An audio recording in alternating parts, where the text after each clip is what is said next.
What's up, everybody? Welcome to the Draymond Green Show YouTube channel. Make sure you hit that subscribe button. Make sure you like the post that you love. But you can get everything the Draymond Green Show right on our YouTube channel. So make sure you subscribe. Check that out.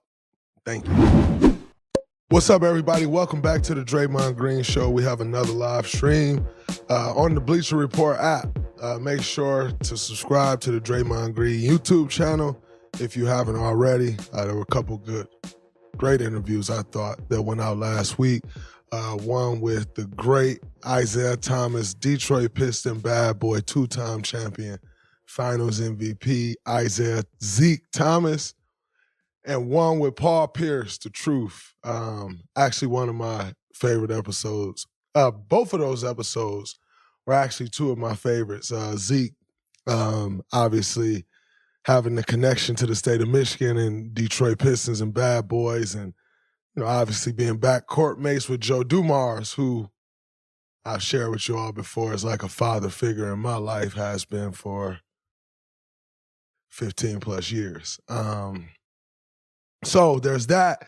And then Paul Pierce, obviously everyone knows the history of Paul Pierce and myself and the viral clip that went crazy when Paul Pierce was with the Clippers, and we addressed that right off the gate when we got into the interview, which set the stage for an incredible interview. We talked everything from Paul Pierce being stabbed to Ray Allen to Doc Rivers and the Milwaukee Bucks and his thoughts on that, with Doc being his coach that he won a championship with, KG, you name it. We talked everything, and it was an absolutely incredible episode. So make sure you all check them out. And then lastly, the Twitter giveaway, the YouTube giveaway. Head to my Twitter, reply to the giveaway tweet for your chance to win a signed jersey. There will be a couple of them going out, so check that out. First topic, first item of business, Dubs 1 and 2 without Steph, losses to the Spurs and Mavericks. The thrill and excitement of March Mania is here. It's one of the best 3-4 week periods in sports in America every single year. DraftKings Sportsbook, one of America's top-rated sportsbook apps, is giving fans a chance to bet just $5 and win $150 instantly in bonus bets with a college basketball bet. You download the DraftKings Sportsbook app. Takes 90 seconds. You put in the code Colin. That's me, C-O-L-I-N. New customers, bet $5 for a chance to win $150 instantly in bonus bets, only at DraftKings Sportsbook, only with the code Colin, C-O-L-I-N. The crown is yours. I know that's probably confusing for some. Like, no, y'all just beat the Spurs. We actually played them 2 games in a row. We played them once at home on Saturday and then in San Antonio on Monday. The one Saturday, we were awful. We had no energy on the court. We played with no sense of urgency. No sense of urgency.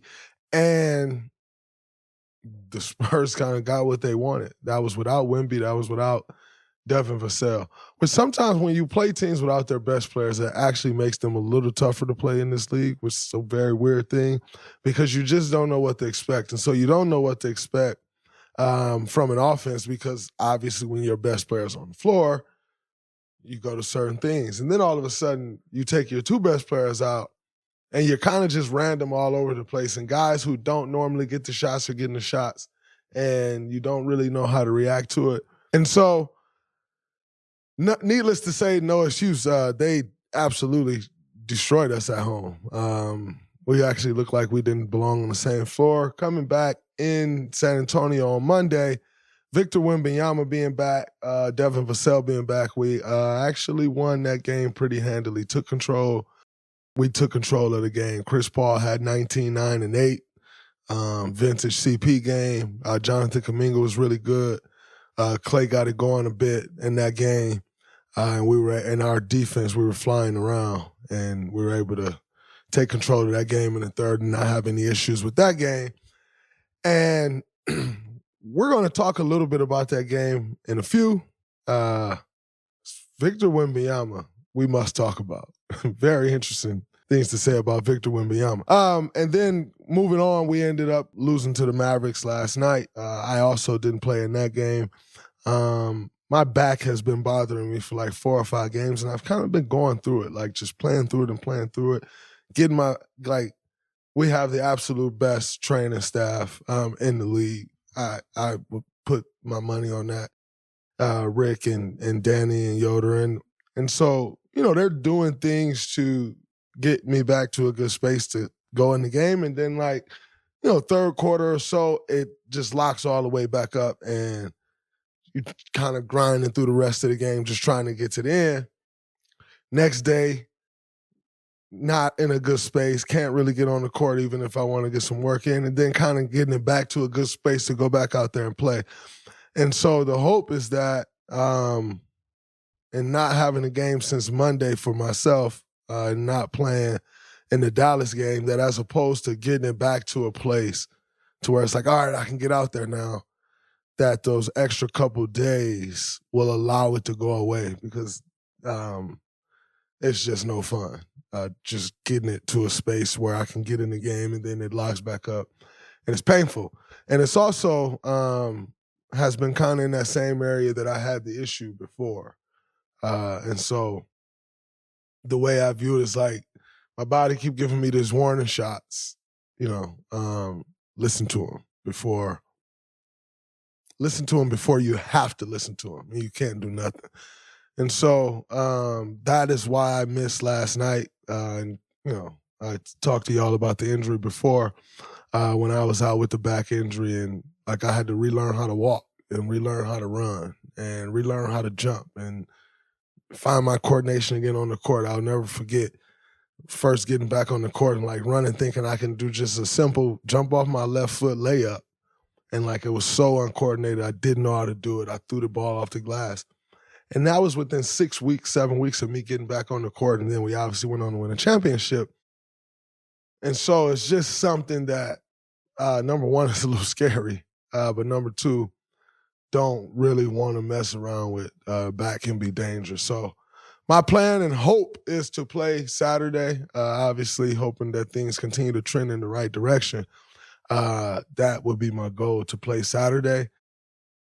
And we shall see how that goes. Before we continue on, happy birthday to the GOAT, Steph Curry. 36 years old today, Pi Day. For you, it's Pi Day. For me, it's the GOAT Day. Steph, my brother, happy birthday, man. It's been a pleasure. This is our 12th birthday. My birthday was last week, his birthday today. 12th birthday spending together. It's man, we're getting closer to half our birthdays spending together. And it's such a special thing, man, to have someone like that in my life. I'm very thankful for the example that he set as the man, the example that he set as the basketball player, the example that he set as a brother, as a big brother. Couldn't ask for a better example to have in your life on a daily basis and to follow. And so I am honored and thankful for you on your GOAT Day, your born day. Happy birthday, Steph. Also saw some news about Steph saying he's running for president. How about that?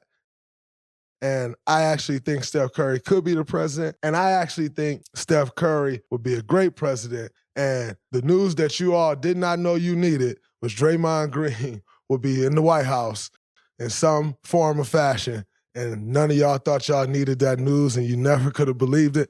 But I'm telling you, Secretary of Defense. That would be a good title for your boy. So shout out to Steph. Happy birthday, my brother. But getting back into these games, when we beat the Spurs, number one, forget the game. Victor Wembanyama is probably a top 20 player in the NBA right now. He is insanely gifted. And watching him play, I personally thought, man, his handle gonna be loose.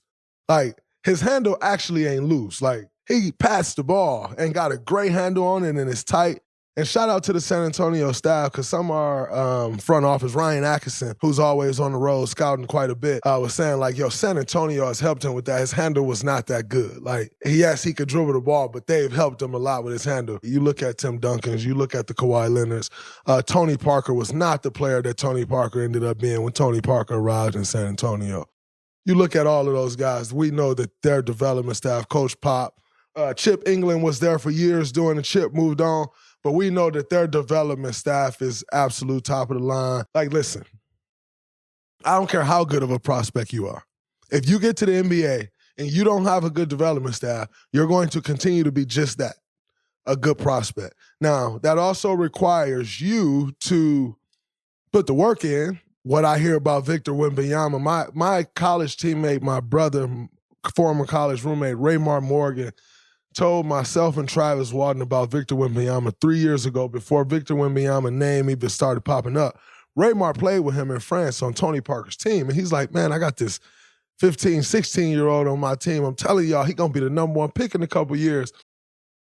And I trust Raymar's judgment because Raymar also, long before everybody started talking about Luka Doncic, told us, man, it's this kid over here, Luka Doncic, that played with Real Madrid. He's 15, 16. He's going to be a problem in the NBA. And I'm telling y'all, and people are going to say his game ain't going to translate, and I'm telling y'all, it's going to translate. And so those are two guys that Raymar called out to us way before, because Raymar's played EuroLeague and stuff. And he called out those way before they started popping up on radars over here and draft boards and all those things. And so he's not as weak as people may think he is because he's skinny. Although he will need to get stronger, and we all know that, and he knows that, and he will because, again, what I heard from Raymar and what I've heard from Arnoline, the kid's a gym rat. He's a gym rat. He does everything the right way. He cares about basketball. He wants to be great. With that skill set, with that length, with that jump shot, his jump shot is absolutely beautiful. In San Antonio, with that style, that kid, watch out. And I know I'm not saying anything that hasn't been said before. And by the way, this is no stray at all. I think Chet Holmgren is a very good player, and I know there's been this comparison amongst those two. They're both super tall and lanky. They both block shots great. They both can shoot the ball. They both can put it on the floor. Chet Holmgren is going to be a problem, and I've told y'all that on this podcast before, but I will tell you, I think there's a gap in between Chet Holmgren and Victor Wembanyama. I honestly believe that there is a gap. Victor Wembanyama is just different. And Chet's different too, don't get me wrong. But like, there's levels of player in this league. I don't care from the best point guards in the league to the best five. There's levels of players. That's just the case. It's always going to be the case. There's a gap. Victor Wembanyama is so good. And he's doing stuff like, all right, I caught it in the post this time. I'm not even going to go score. I'm going to go uphill DHO and get this guy involved. You can see the growth in his game from where he was in the beginning of the year to where he is now. A lot less crazy shots he's taking, moving the ball, going DHOs just to get off the ball, then rolling, like, has great feel. He catches the ball in the middle of the paint. He always has a chance to get it to the rim and knows where he's at. Kid's special. Absolutely special. And he may win MVP of the league in like the next 2 years or so. Absolutely incredible player. I also saw that Kendrick Perkins said something about me saying Victor Wembanyama is not the defensive player of the year. And I want to be certain that Kendrick Perkins, I said win defensive player of the year. Kendrick Perkins said he should get some defensive player of the year votes. I never disagreed that he should get defensive player of the year votes. I just don't think he should win defensive player of the year right now with a 24th ranked defense. I just don't think so. Now, his numbers will get better, as I said, and he will one day win that award, but you can't be on the 24th best. I don't care. When you're on the court, the defense is the 24th best, and that has to matter. And so saw that, respect it, but Victor Wembanyama is a problem. Not telling you anything you don't know, but he keeps getting better. He's going to keep getting better. And watch out, NBA, because that kid is different. We've all had a frustrating experience buying tickets, even me. You all know I love to go to concerts, shows, and it can be hard to find last-minute tickets. You shouldn't have to worry when you buy tickets to your next big event. Game Time is the fast and easy way to buy tickets to all the sports, music, comedy, and theater shows near you. I'm looking through the Game Time app right now, and it's really easy to find tickets at different price points. The NBA season is winding down, and we have some huge Dubs games we're going to need your support at. We always talk about strength in numbers, and we need y'all to be loud at these games coming down the stretch. Game Time is the only ticketing app that gives you complete peace of mind with your purchase. They have all-in pricing, so you know exactly how much you're going to pay. Plus, the Game Time guarantee means you'll always get the best price. Take the guesswork out of buying tickets with Game Time. Download the Game Time app, create an account, and use the code word GREEN for $20 off your first purchase. Terms apply. Create an account and use the code word GREEN, GREEN, for $20 off. Download Game Time today. Last minute tickets, lowest price, guaranteed. Probably gonna have to get some vets in there.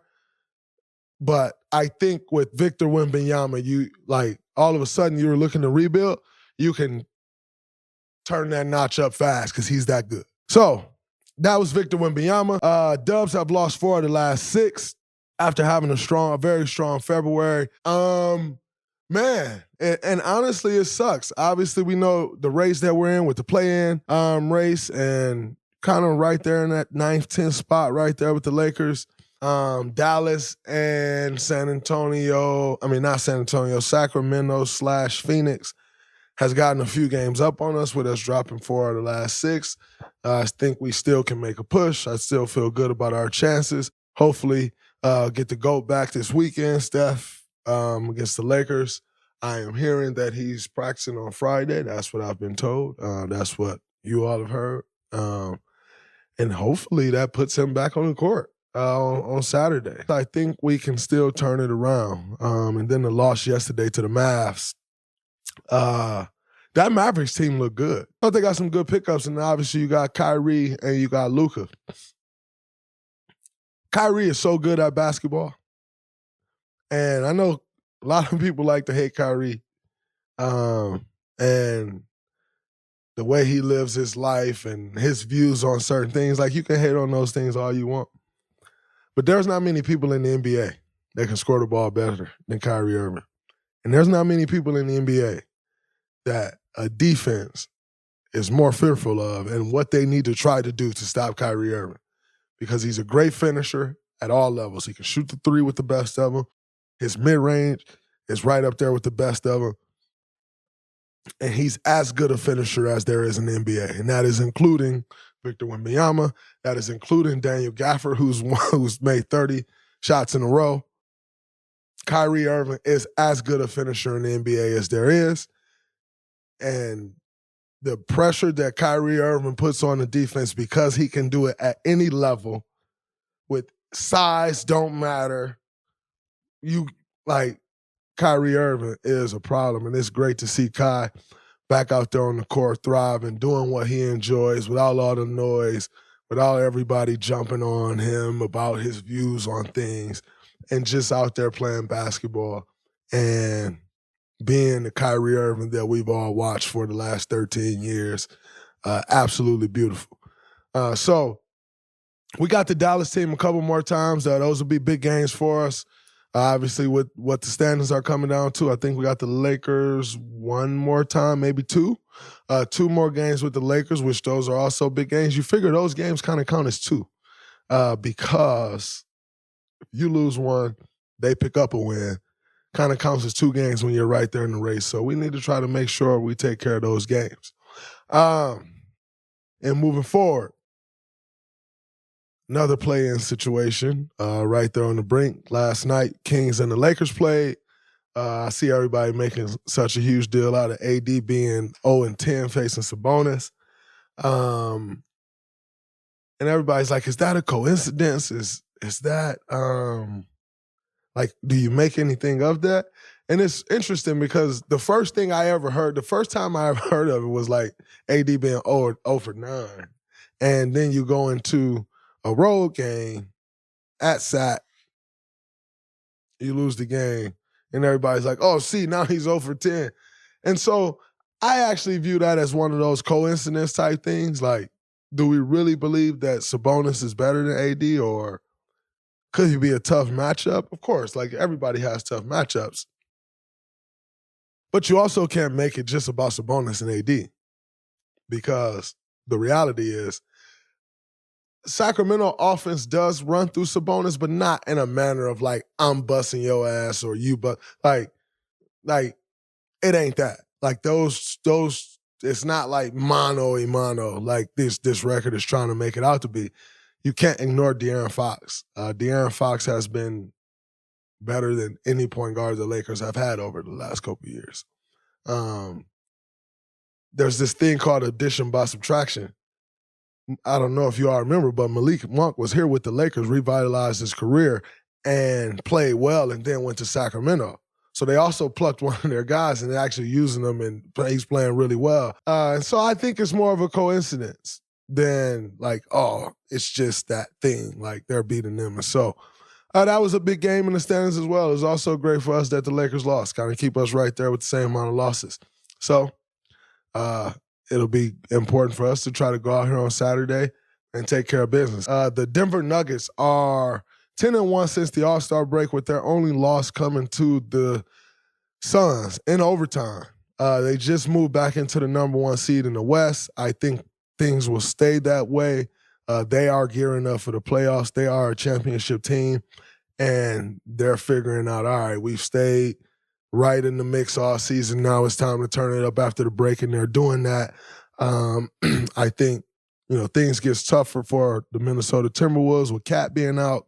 Saw Rudy Gobert went out the other night. I'm not sure how serious that is or how long he'll be out, but I do know Cat had a procedure earlier this week, and he'll on his meniscus, and he'll probably be out at least another 4 weeks. So that makes things tougher. Cat has been really good. He's an all-star for a reason. He's been really good for that Minnesota team. And so I think they'll hit a few bumps with that. It'll be interesting to see how this all shakes out. So I don't think, like I said, it's a who's the biggest challenger or who's not for the Denver Nuggets. I think it's more so who like just the matchups you get and how it all plays out, and we'll see where it goes from there. But the Nuggets are real, and they're playing great, and they look like a championship team. Before we get out of here, I'm going to toss it to Jackson for a couple mailbag questions. Jackson, what we got? First one from @Jay Gonzalez. How do you think your game compares to Dennis Rodman's? How does my game compare to Dennis Rodman? I think me and Dennis Rodman have both kind of been a straw that stirs the pot. The game is not so friendly with us out there. The game is intense, hard-nosed, and I think the way Dennis Rodman defended all positions, there are some similarities there. Dennis Rodman was a way far better rebounder than me. Although I think I'm a good rebounder, and the game is different now. I spend a lot of time like chasing guys on the perimeter and doing different things. Like there's more shooting, so you're extended further away from the rim. Needless to say, I've never gotten 30 rebounds or 30 rebounds in several games in a row, even when the game was a little different. Dennis Rodman is one of the best rebounders we've ever seen. So I don't compare to him there at all. Like I said, I think I'm a good rebounder. So on the defensive end, but then I also think that I do some things offensively that Dennis didn't do. But in saying that, Dennis Rodman is a Hall of Famer, and I can only strive to be remembered like the legend Dennis Rodman himself in my career. From @Ricky Esparza, thoughts on the new look Mavericks team? Do you think that they have enough to contend in the West? Ricky, I was just saying about the West. I think the West is tough. I think, the matchups are extremely important with who you match up with. And that's a tough team. Anytime you have a team that has the likes of Kyrie Irving and Luka Doncic with a supporting cast, that team can be dangerous. I think, as you get into it, you can find things defensively against them that you could possibly use to your advantage in a playoff series. But anytime you have Luka Doncic, Kyrie Irving, they have a supporting cast. Now, Daniel Gafford is a real player. A lot of people didn't know about him because he was stuck in Washington. Real guy. PJ Washington, been stuck in Charlotte losing basketball. He's playing good basketball now. That is a wrap for this episode of the Draymond Green Show. Thank all of you tuning in on the Bleacher Report app. If you're not tuning in on the Bleacher Report app live, you can still check this out on YouTube, on our YouTube channel. Go check it out. And we will be back to y'all next week. Until then, it's a wrap. Peace.